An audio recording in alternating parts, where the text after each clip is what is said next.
Welcome to another new episode of the Get Organised with Declutter Me podcast with myself, Shalina. This week, my guest is Sharon James, who is a menopause coach as well as a mind and body coach and focuses on helping women deal with midlife, including perimenopause and menopause. I've talked about perimenopause and menopause a bit recently, mostly as I'm going through perimenopause now. I had a great one-to-one session with Sharon and realised she has so much to talk about and great insights that would be helpful for listeners who are going through midlife currently. So welcome to the Get Organised podcast, Sharon. Thank you very much. Thank you for having me. It's so great to have you here. I wanted to know more about you and to find out more about this. I mean, I've talked to a doctor about this before, but I thought it'd be great to get your insights because you also work in the health and fitness sort of area as well, right? So, so let's start with the beginning. So what were you doing before you became a menopause coach? I've always been in the health and wellness industry, and I've always worked with women, as we go through our different life cycles, we're always looking at weight and fitness and everything else. So for 30 years, I've worked in the wellness industry. And sort of the menopause, it came to me, without any kind of warning. I didn't really know a lot about it. I was 45. I'm still in perimenopause still now at the moment. And I realized I was working with a lot of clients in this age group, and we were just struggling with weight loss or sleep patterns and energy levels. And, we always put it down to our food and we always have other excuses and stuff. So when it started with me at the age of 45, I really started looking into it and started getting educated on it. So for myself, and then to work with others as well. So it sort of hit me around about that age, and I was training well, eating well, and my body was just changing. And as women, we sort of have so many excuses that we just get on with it, and we really need to understand what's actually happening with our bodies so we can take control of it. So that sort of led me into the menopause sort of niche. And I love it because it really helps women sort of understand and then take control of what's happening. And like you're probably aware of yourself, things are changing and you're like, what the heck is going on, Well, because I'm just started on the HRT now. I've just turned 45 as well. And I only found out what perimenopause was in December, and now it's March. So it's only been 5 months. It's been a huge curve of learning. And I talk to people now and friends who are around my age, they don't know what perimenopause is. It's a new word that's suddenly come into our sphere. I suppose. Nobody talks about it. And that a lot of these symptoms that I have been having for 2 years, I would say, I didn't realize it was part of perimenopause. And now, because it's all become a bit catastrophic, what's the word? A bit of a mess. A bit of a mess. A bit of a hot mess right now, literally. The thing about menopause is we can't get the words out and we can't remember them. That's a good thing. We can say it now. It's I can't say that word. It's the perimenopause. And you're right. It's women, we like you said, we go through this, and for 2 years you've had these ups and downs, and you've just got on with it. And until we actually connect the dots and understand what's going on, then we can start putting things in place. And that's where I love working with women, when they sort of have that ha-ha moment, and it's okay, I can do something about this now. You don't have to live like that. It's true. So I know what some of the symptoms are now, but what are some of the common symptoms of perimenopause and menopause, and you help women typically manage? Well, the bad news is there's over 52 different symptoms. But the good news is most women don't experience all of them. Some of them we know already: the mood swings, the hot sweats, the night sweats, the hot flushes, memory loss. They're the sort of, and anxiety and other stuff. They're the sort of the common ones that we sort of know about. Then there's other ones like itchy skin, vaginal dryness. You're going to the bathroom more often than not. There's loads, libido's dropping, loads and loads of different ones. The best thing to do is download the symptom checker and keep an eye on your symptoms. but for the last month, my head's been itchy. Like I feel like I've got nits. It's that. Yeah. So, and I'm checking to make sure I haven't got nits, but my head is itchy, my skin is itchy. Again, I put it down to, is it the weather change? Because we're coming into seasonal change, but it could also be a symptom because that's on the symptom checker as well. Right. So I'm sometimes a believer that if we sort of manifest the symptoms, if we know too much about them, but yeah, I think it's definitely a symptom of menopause because I'm just like constantly scratching my head all the time. So yeah, that's definitely one of them. So there are over 52, but yeah. Well, you're talking about that, and I'm like, I remember going through that, and it was last summer.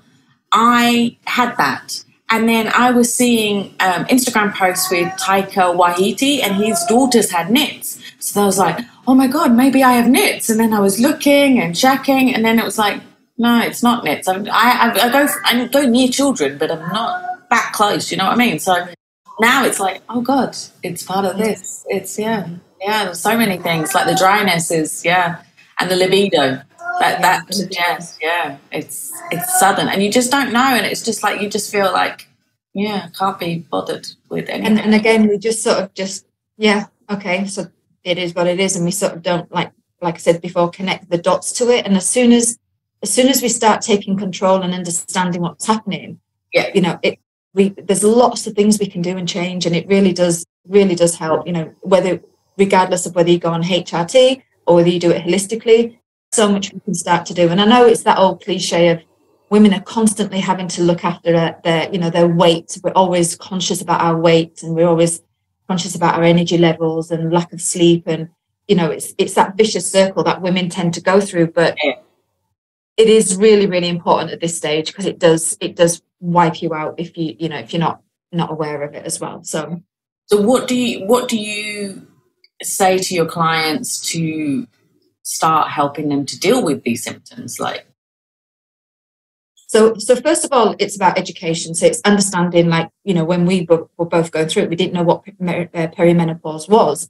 So it's understanding what it is, what's physically happening to the body first of all, and then looking at individual women. Because again, every one of us are different. We can all have one or two symptoms, a lot of symptoms, and the severity of the symptom will change with women. So it's looking at their lifestyle holistically, looking at everything that's going on, and then just working methodically through it. Because if we look at your sleep, for example, and we get that back into place, other things start to drop into place. Right. Instead of looking at the big picture of menopause and going, oh my God, I've got everything to deal with, it's quite methodic, the way that you sort of manage it. Or it could be that your nutrition is out of whack and you're completely in rubbish, and so we pull all that back. So it's pulling back the layers really, and just having a look at what's going on and putting simple procedures in place. And I know it's nutrition, sleep, and exercise is key. Like for me, I've not really been exercising. I've been training, but I've not been doing my proper training like I normally do. And my hot sweats have come back at night time. I can feel it, so I know what exercise does and how it manages some of your symptoms as well. So I'm feeling it myself. Yeah. So we look at the lifestyle, and then we start putting the habits. It's all habit forming. Yeah. It is. Yeah. And it takes 30 days. And I mean, they say it takes shorter time, but I always say it takes about 30 days to build a habit, even with organizing. So I'm sure it's the same with this. But you're saying all these things, and I'm thinking I should exercise more, I should eat better, but it's finding the time. With my job, it's so physically demanding that I don't exercise, like proper exercise, because I'm exercising. I'm being very physical. So that's I try and think of that as a compensation, but it's not a proper exercise, really. I'm sure I should be maybe on my bike for 10 minutes or something instead of sitting in front of TV. But then also my sleep is not great either right now. That's a major symptom, isn't it? The sleep issues. So it's a vicious circle, but then you're so tired that you don't want to exercise because then you have to go to work, and it's just, And I think one of the sort of things I home in on with women who are going through it, it's like, for me, it was like a rediscovery, and it's like a reset pattern that you need to go through. And I think once we sort of take that self-care back, women, we're good at giving out the self-care, but not actually giving it back to ourselves. Yes. And I think it's crucial at this time, of our lives, that we start to do that, because if you do have kids and you do have extended families and you are looking after them, you need to be able to have that energy and that drive to be able to do that. Yeah. So, a lot of women feel guilty about doing that self-care sort of assessment on themselves and taking that time out. But I think it's crucial that you need to start putting that habit in place, definitely, to be able to do that. And put in your diary an hour for yourself, for example. Yeah. I think you're right. Yeah. And no, I know. We're bad at doing it. I know. Yeah, I know. Even me, it's in my DNA, but I still, when work takes over, do you know what I mean? And you think, and I'm suffering actually for it, because I can actually feel my symptoms starting to raise their head. And I've prided myself on not actually having a lot of symptoms. Right. So I know for me, getting back to exercising is key. Is the key, yeah. Yeah, no, I'm just sitting at like here going, oh my God, my head. I'll be having a word with you later, don't worry. I know. I've done the symptom checker as well, and we will share the link to the symptom checker in the blog post so people can fill it in, and you can find out what, correlate what you have with the symptoms of perimenopause. So we talked about night sweats and hot flashes. How can you deal with it? You're saying exercise, but is there anything else that we need to consider with these? Because they're a crucial issue, right? They're a big thing that happens to people going through this. Again, it all comes down to your sort of holistic lifestyle. So if you're eating bad and you're having lots of sugars and the crappy foods, that brings on your hot sweats, and I know because it's happening. Right. And so that can be an indicator as well. So looking after your nutrition, and it keeps coming back to nutrition, sleep, exercise. Right. But other stuff, I wouldn't like to say take this and this, because I don't know your listeners. However, but there are certain things like if they're not sleeping well, you can take cherry tart juice, for example, ashwagandha, magnesium. They're all really nice calming, so it helps you sleep and calm the body down. And for hot flashes, there's certain things that you can do, like, obviously we're great here because we've got air conditioning. Keep your bedroom nice and cool. The underwear that you wear for bed, your pajamas, for example, make it light or go naked. Take a cold shower before bed, and eating. Don't eat too late at night. We're all 7, 8 o'clock, even 9 o'clock at night. Sometimes we're having food.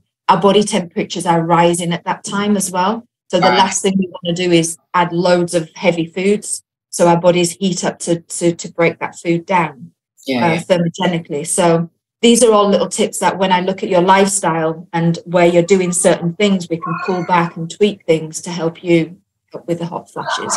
Right. Yeah. And obviously, HRT is, if you're on the HRT, that will help as well. But one thing about HRT is that it is helpful, and I always say to my ladies, look, if your lifestyle is really hindered by your symptoms and you're really suffering, then HRT is a route, or holistic, whichever. Yeah. However, it's not a miracle cure. You have to do the other stuff to compensate, to help with it. So it's a joint effort. Right. Yeah, because I've just started the HRT, so I'm 1 month in, I think. Yeah, 1 month in. Yeah. And it takes about 6 months for it to regulate, for your body to adjust. And then, again, you don't need to go down the whole exercise, everything route. You have to let your body adjust and bring in exercise. It could be, if you're highly stressed, for example, and you've got high cortisol levels, it's best to work on that. Do some yoga, meditation, calming exercises before you go to bed. Again, that helps with hot flushes as well. Right. So there's loads of different stuff that you can do, but again, it's looking at you individually and going, right, okay, this is where we need to work on, and it has that ripple effect on everything else. Yeah. And I can see that, like, from what you're saying, it will be different for different people and their different lifestyles. My lifestyle is this busy, physically running around like a maniac kind of person, and then lying down on the couch. But I've just started on HRT, so I'm trying to settle into it, because I suppose I haven't had those hormones for few years now, and now suddenly they come back again. So yeah, it's interesting. That's the word. And that's why when I work with my ladies, it's very individual, because it's all right for me to say, look, you have to exercise. There's no two, but I need to know you and I need to know your lifestyle, because I could be adding more stress to you if I'm saying you have to exercise at 8 o'clock in the morning and you're completely busy. So it's very individual, and you have to sort of put things in, and I give you a kick up the backside to make sure that you do. I make sure that you do it. But yeah, when it's in your life frame, for example, time frame.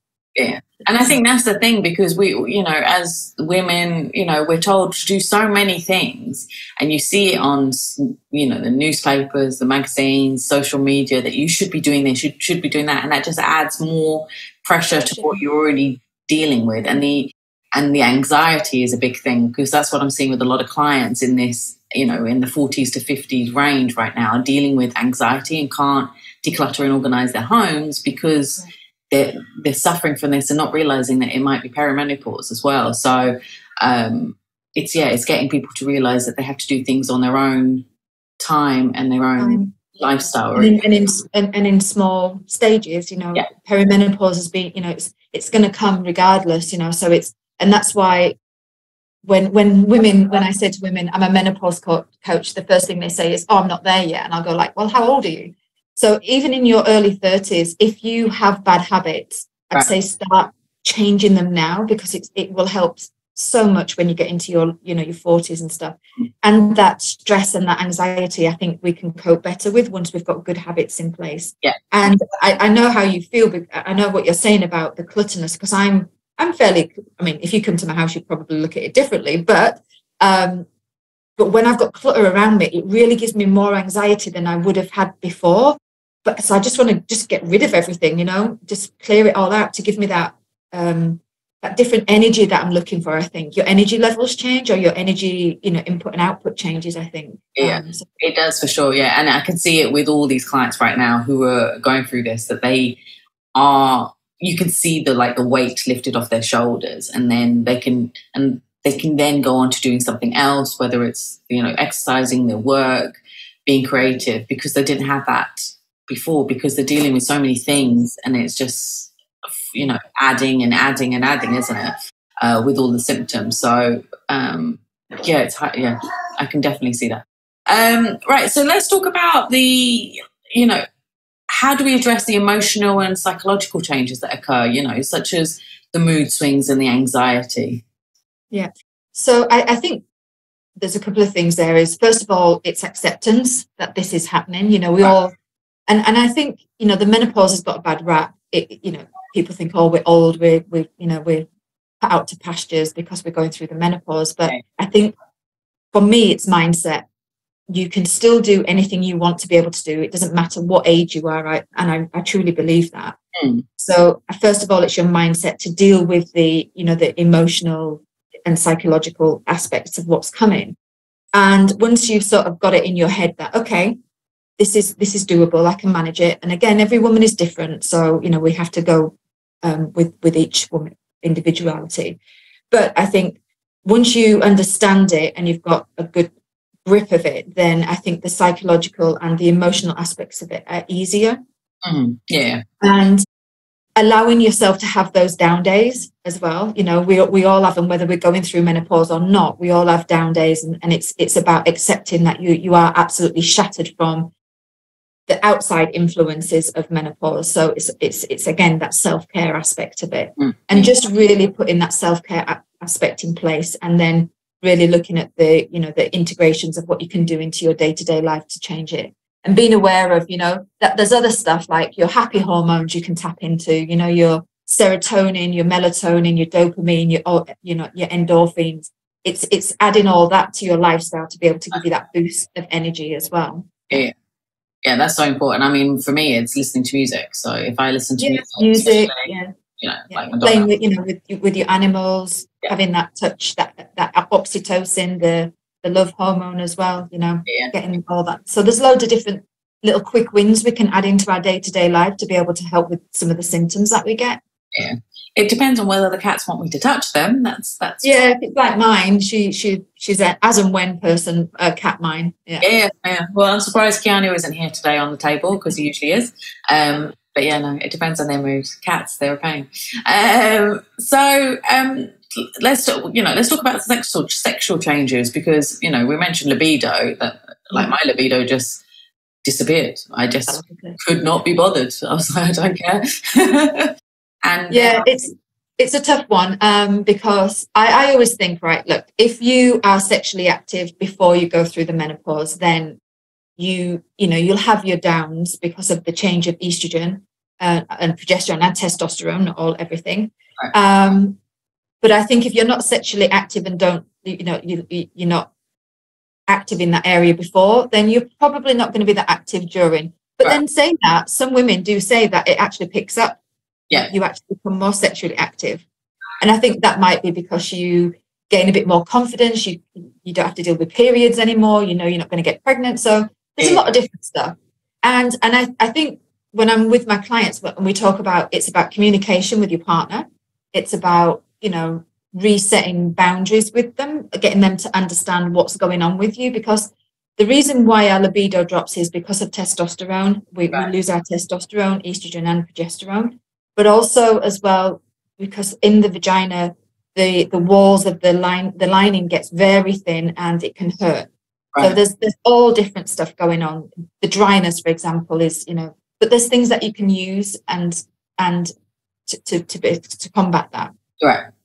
So I think, and again, it's having that conversation with your partner. Once they understand what's going on, you can have date nights and rekindle like your romance and all the stuff that we should be doing in a relationship anyway. Yeah. And again, if you're really suffering, then you can get testosterone, a little bit of testosterone to help boost, because it's just as important for women as it is for men. Right. In fact, testosterone is the missing link to the rest of your hormones, the progesterone and the estrogen.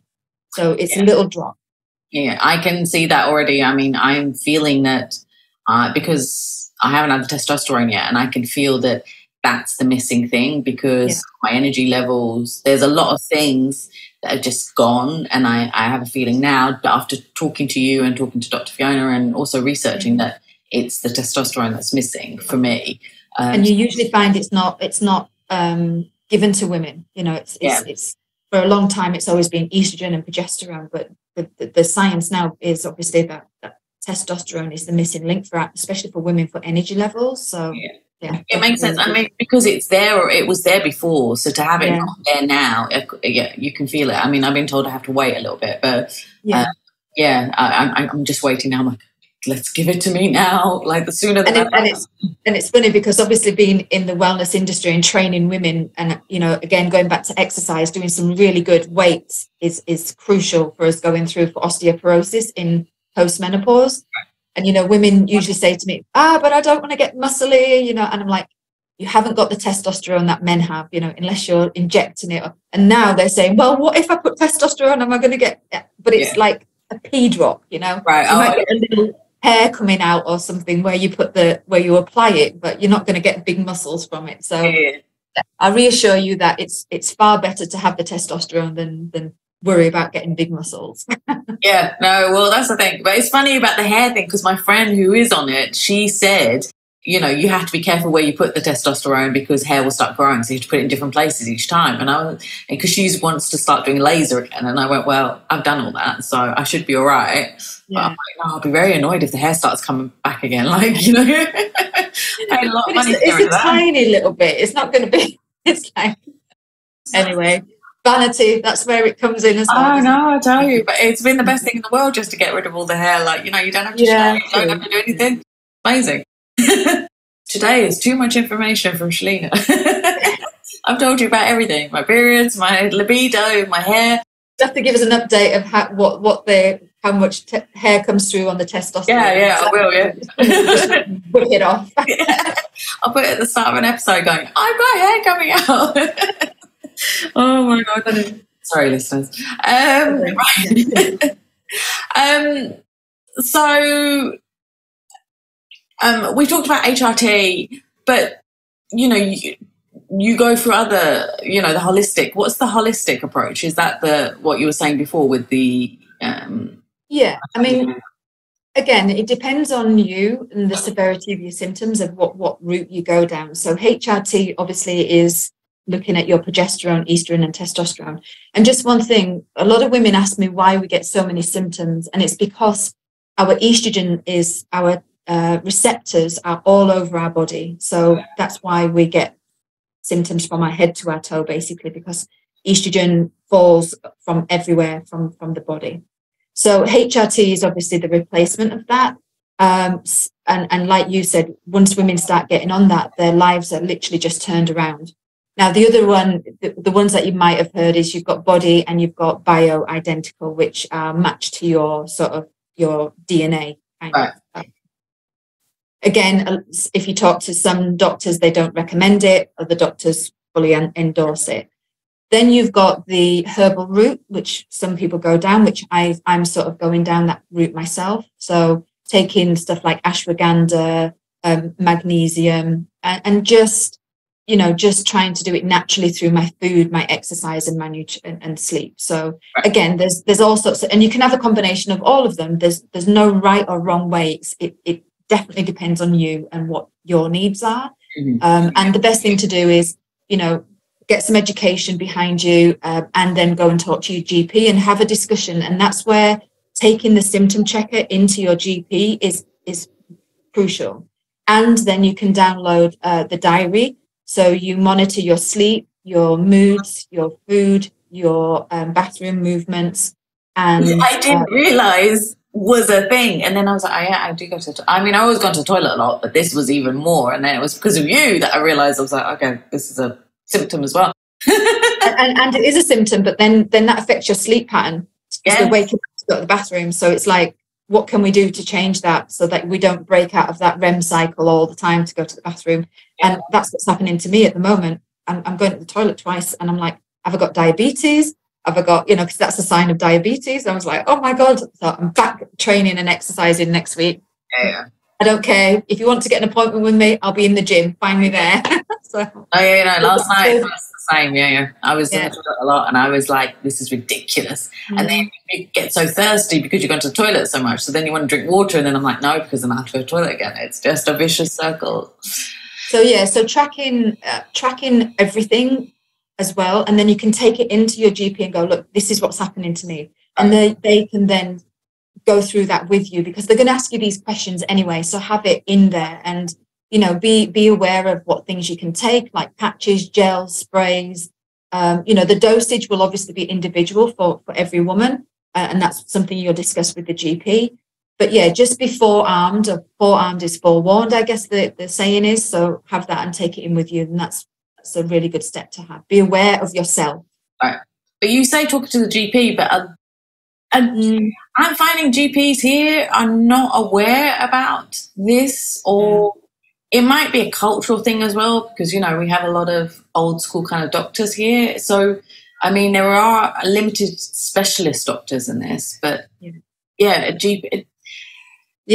What do you think? But that was I agree. And this is when I see sort of the posts on Instagram or Facebook and they go, I can't get an appointment with, even Dr. Fiona, for example, in the next couple of months, she's booked up. Yeah. So this is where you need to step in and start doing things for yourself until you get to be able to see somebody who's actually, competent in actually giving you the right medication. Yeah. And it's unbelievable. And I think it's changing now, but doctors only get a couple of hours training on the menopause. Can you believe 50% of the population and they only get a couple of hours of this training? I've done more training, not medically granted, but I've done more training than some of the GPs here. And I know more about it than they would like to, admit. Yeah. But so it is really hard to try and find a GP here that understands and doesn't say, go away, there's nothing wrong with you, or go on antidepressants, or, that I've got some podcasts coming up myself of women who have had some shocking stories of when they've gone to GPs. So it is hard trying to find, and a lot of people go back to the UK to try and go to their doctor there rather than here. And the other thing as well, it's the type of HRT that we get here. It is getting better, but you can go to different surgeries or clinics, and they've got different types of HRT. Right. Oh, okay. I thought there was, because there seems to be a shortage of the gel that I use. So I see it in the Facebook groups. They're talking about other gels, and I thought they were all the same. I didn't know that. You can get different types and different brands. So, right. Okay. There is a shortage across the board of HRT anyway. So awesome. Yeah, because I didn't think that, there'd be this many women who would need this, right? I mean, it's 10 years or more, 15 years that women go through this. Can be that many women. Years. Yeah. But I mean, women can start at the, early 30s or mid 30s, but generally in your 40s you start to see the change, and the average age is 51. Average age is about 51 when we start to have the no period sort of phase. Yeah. So that's a lot of years that they're not considering. Feeling great or thinking, or your energy levels dropping. Yeah. It's a long time to be suffering with that. Yeah, it's great. So on that happy note, let's talk about something else. I love to know what my friend, you're a friend as well, my guests are watching and on TV or at the movies right now. So what's your thing right now? I've just watched Luther, the movie. Yeah. Was it good? It was Idris. Yeah, and of course I need to watch it again because you just can't get enough of him. So there you go. I haven't watched it, and surprisingly, because I do love Idris, but Luther is a tough one though because it gives me nightmares afterwards. Yeah, it's not the best to go to bed on. And the other one was one where the two women killed the husband. Dead to Me. Dead to Me, yeah. Just finishing the last season of that. So. Okay, yeah. Because I watched the first series and then the second one I got a bit bored, so I might try again. But, I need to watch it to finish it, and then I can't get those hours back in my life, but then it's just easy watching. And MasterChef, I love MasterChef, by the way. Oh, do you? Which one? Yeah. Which country? The professional MasterChef one. Okay. All right. Yeah, my parents are obsessed, but they love Australia, and they were like watching India, and I get really annoyed and irritated because it's all drama. Less drama, more drama, and I'm like, no. So the UK one's pretty. Yeah, they're normal. They're serious, and even the celebrity one, it's serious. There's no drama. I like cooking. Yeah. Awesome. Oh, thank you so much for being on the show. You're welcome. What is your Instagram handle so the listeners can follow you and get more tips and tricks from you? So you can follow me at Sharon James Coaching on Instagram. Yep. And if they want to download my symptom checker, just jump onto my website. It's there for them, www.sharonjamescoaching.com. Yeah. Awesome. And we'll share the links on the blog post as well. Thank you so much. Thank you also for listening to the Get Organised with Declutter Me podcast. If you'd like to get more tips and advice, please follow us on social media. We're on Instagram, Twitter and Facebook at DECLUTTRME. Thanks again, Sharon, for being on the show. And thanks for listening. Take care. Bye.